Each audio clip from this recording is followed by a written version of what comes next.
The Knicks post-game show is presented by Tri-State Audi. Visit your Tri-State area Audi dealer today. The Knicks in the first half tonight committed 14 turnovers. They averaged only 13 turnovers per game during the regular season. They had a big problem in the first half, scoring only 39 points. Darius Garland scored 26 of his 32 in the first half. Finished the game with 32, going 6 of 9 from downtown. And the Cavs even up this series at 1 game apiece as they beat the Knicks tonight 107-90. Great to have you with us from our Delta MSG studios. Bill Pito along with Alan Hahn and Wally Zerbiak. Guys, one of the storylines coming into this series, Alan, the Cavs have the best defense in the entire league, and they showed why tonight. They absolutely did. They did what they had to do, and they talked about doing. They had to show up in Game 2 and make sure they got the win. They punched back, as they talked about, and that second quarter was the knockout punch, 34-17, and that was basically it. The Knicks were fighting uphill the rest of that game. Yeah, this was a gear that we didn't see all season in the 4 meetings in the regular season, and then when the Knicks won 3 out of 4 against the Cavs, that defensive effort was pretty impressive. And you got to remember, there were 2 days where the Cavs were coming off a loss on their home floor. They're sleeping in their own beds. They're in their own confines of their practice facilities. They're in the lab again, and they know how important that game is. Knicks, on the other hand, they're in a hotel. They're kind of relaxing a little bit because, they won Game 1. They know they did their job pretty much to get one of the 2 games. Now they have to get home, they have to get back in the lab, and they have to get ready for this Cavs team because this Cavs team just found their confidence in this game, and the Knicks have to hit them back next game. All right, so the Knicks 39 first-half points, worst first half they've had all year. 90 points for the game, second low point total, Allen, all year for a game. What happened here in terms of what the Cavs did strategically, Wally? They're a great defensive team. We've seen it. We're going to take a look at it on the Wally wall. Their pick-and-roll defense, the way they fought through screens, it was unbelievable. Their shows by their big guys, it was impressive. Look at when they came on double teams, they were absolutely going after the ball. They were hounding the ball. The Knicks were rushing shots. They were rushing plays. They were out of control. Look at how quickly these turnovers turn into easy baskets on the other end. That's 2 legitimate 7-footers that are just draped all over Julius Randle. Brunson was trying to get into his one-on-one game. Cedi Osman, it's a tough matchup because he's got some good size. So he bothered Brunson a little bit in this one. That's a move Randle normally gets a foul or gets a shot up, but the double teams and the flying around, it was just impressive to watch. To start that second quarter, they completely shut the Knicks down defensively. And it was all just defensive principles doing exactly what they were supposed to do. And when you have 5 guys just playing completely as a unit and cohesive on the defensive end of the floor, it's very tough to score on these guys because they have good size at a lot of positions. They talked about, the head of the snake, right, what they had to do. And that's something that Donovan Mitchell talked about when he was referencing Jalen Brunson and how important he is to the Knicks. And they attacked him from the very beginning. They were trapping him, just getting it out of his hands, making sure they couldn't get into their offense, making sure he couldn't get into his rhythm. And he really struggled in this game. He struggled from 3. There was that part of the game. The Knicks got off to a good start in this game, remember. I mean, they were up by 8 at one point in the first quarter, early.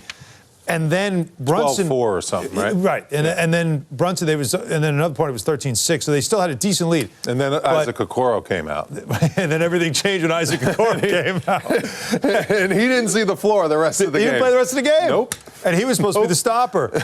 But what they started to do with Brunson affected his rhythm. And there was a moment, late first, early second, that Jalen got good shots when they weren't going down. No. And then the Cavs started getting untracked offensively, and then that was just the imbalance that was going on, is because normally you rely on Brunson and Randle to really get cooking, and neither one of them early in this game could do that. Donovan Mitchell only took 11 shots. He only scored 17 points, as you mentioned. That's very unselfish. That's impressive, too. You can just tell Donovan Mitchell's like the old wily veteran on that team, and he's kind of like, oh wow, my guys found it. Let's feed them. Let's get their confidence up. Let's check 13 assists. Yeah.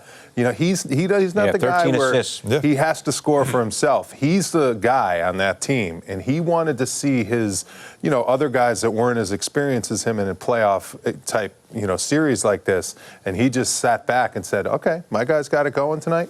go for it. And the guy who had it going was Darius Garland. Yes. Yeah, he was phenomenal. And he's the one that talked the most right after the game. If you remember, after game one, he was the one at the podium immediately talking about, we have to punch back. We have to see what the refs will do. All those things, that was the tough talk, that he was the one who really started that. I mean, right after game one. This wasn't a day after. This was immediately after game one. He was bringing up that kind of conversation, and he backed up his words. He was the one that came in and started punching with his offense, his ability to shoot the basketball, which we know he certainly has. Look at that high arc, beautiful shots that he has up, and he was bouncing around and he was feeling good. And it's hard to get, when a guy gets in a rhythm, a scorer like him gets into rhythm like that. Ooh. It's hard to stop it. Yeah, and you could tell he was going to be the guy that was going to be aggressive. In that first game, there was too much lounging going on by a lot of those Cavs players.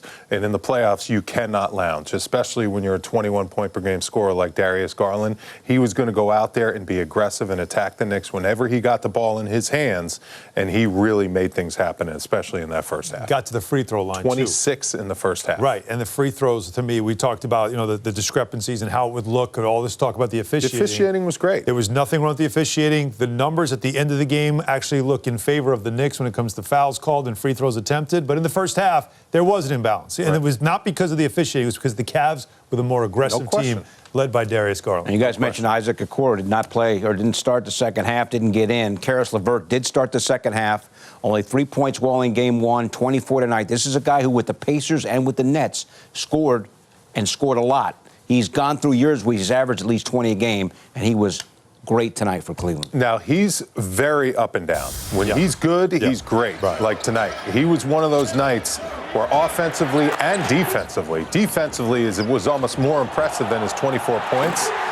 He was outstanding on that end of the floor, but he has good size on the perimeter. He really bothered all the Knicks perimeter guys coming off those screen and rolls. He really fought through a lot of those screens very nicely. And when he gets going offensively at his size, he can see over the defense and he can start raining jumpers and making a lot of big plays. You can tell this Cavs team, they assessed that first game and they shortened their lineup. They're going with 8 guys. There are only 8 guys that J.B. Bickerstaff can trust in a playoff-type atmosphere and scenario with big games on the line. Karis LeVert is one of them. He's going to see big minutes off the bench. He likes what Cedi Osman brings, especially defensively with his size. And Cedi's got some experience, so he's going to be a guy that's going to be out there. But it's going to be heavy minutes for those starters and only a few guys off the bench. And now it's the Knicks' turn, right? To take 2 days and now have to think about what, there's some guys on the Knicks roster. Like it was LeVert after game one that people talked about. We need more from you. You heard Bickerstaff say that after game one, and he delivered. There are now some Knicks players, whether it's the lead guys like Brunson and Randall or whether it's guys like Quickly and Obi off the bench and R.J. Barrett as well, that might have to watch some film and think to themselves, what more can I do to help my team win? Because now the pivotal game 3 is here. Goal is to go on the road and at least get a split. Yes. So Knicks did accomplish that. As you mentioned, Game 3 Friday, hour-long pregame begins at 7:30. Game coverage Friday night right here at 8:30. The guys coming up from the Wally Wall taking a closer look at how the Cavs tonight shut down the Knicks in Game 2.